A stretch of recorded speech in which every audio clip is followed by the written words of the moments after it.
In the past 2 days of Russian assaults in the Kursk region, Ukraine's 95th Air Assault Brigade has taken out 28 Russian vehicles and neutralized over 100 troops from Russia's 810th Marine Brigade, with around 100 more wounded. Just on 7th November, a Russian meat assault by the 810th Marine Brigade resulted in 10 lost BTRs, up to 30 killed and several dozen wounded.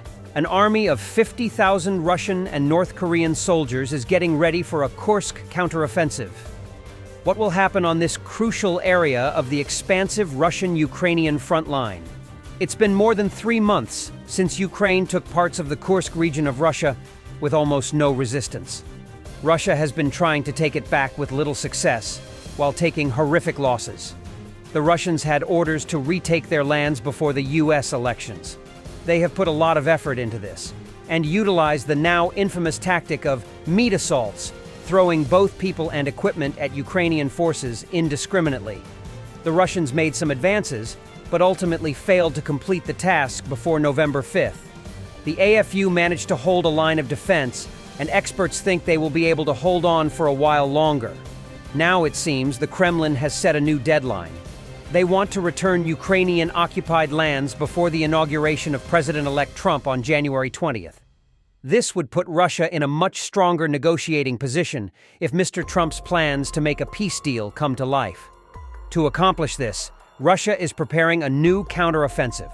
New York Times reports 50,000 soldiers, including 10,000 North Koreans, are training for assault. The Russian troops were not diverted from the other areas of the front, as Ukraine had hoped. And military experts say that North Koreans could make a difference on the battlefield, as they are younger and in better physical shape than Russian contract soldiers. However, joint Russian DPRK forces are likely to take extremely heavy losses, especially if they have to force the assault by January. Ukraine has been very effective in utilizing drones and artillery to take out unprotected enemy infantry. In the east, this tactic led to Russians losing 1,200 people a day on average. In fact, the Russian incursions in Kursk over the past several days have been largely unsuccessful, drawing the anger of pro-war Z-bloggers. Yuri Podolyaka is dissatisfied with the counteroffensive, saying that the Russian army could not turn their few tactical advancements into operational ones. An ATV from the 22nd Motorized Rifle Regiment has been added to the burnt-out motorized vehicle and loaves of bread on the side of the road. Despite the declassified plans for the offensive, the command continues to send fighters to attack east of Kamyshevka in the Kursk region.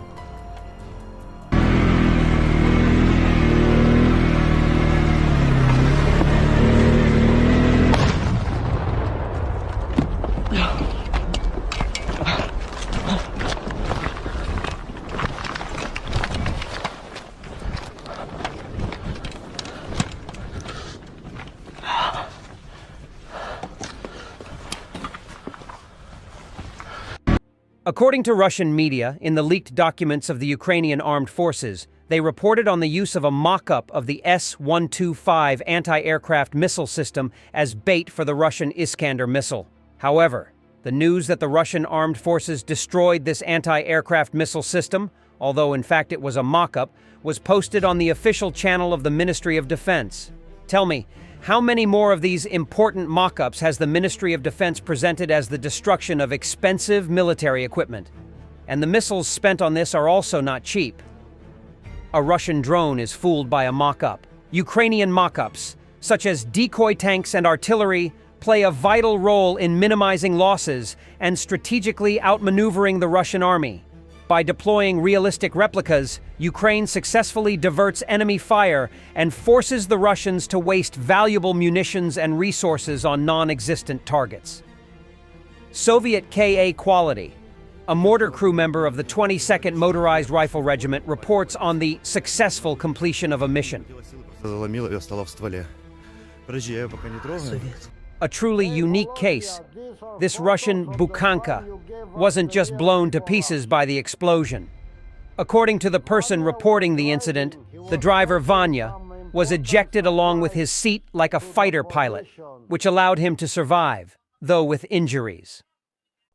Hey Volodya, these are photos of the van you gave us the year before last.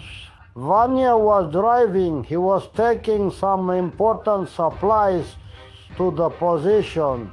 He didn't quite make it by just 20 meters. Thank God Vanya was ejected with the seat. It exploded when he was still in the seat. Thrown out just like a pilot with an ejection seat. His arm got burned. Legs broken. He's in bad condition. Yeah, they're going to operate on him. He's currently in Volgograd. And you see, lying next to it, they tried to make a net against the drone. But it's all for nothing, all for nothing. Well, maybe that's why he survived. You remember Vanka, the driver who was always there, Vanka. Here it is, that is what happened. Volodya, maybe there will be a similar vehicle, if possible, but this one cannot be restored. You can see what happened to it. Meanwhile, an impromptu protest is taking place in central Kursk, involving evacuated residents from the Sudza district and the Kursk border area in general. Their demands are somewhat unclear, but are clearly related to the lack of adequate living conditions. Local authorities are removing online posts calling for the protest and are attempting to disperse the crowds of babushkas.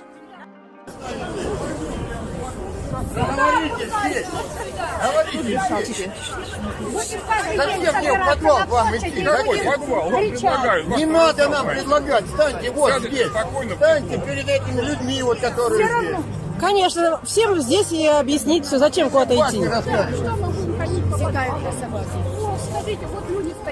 Нам все равно где замерзать. На улице замерзать или где мы находимся замерзать. Какая нам разница?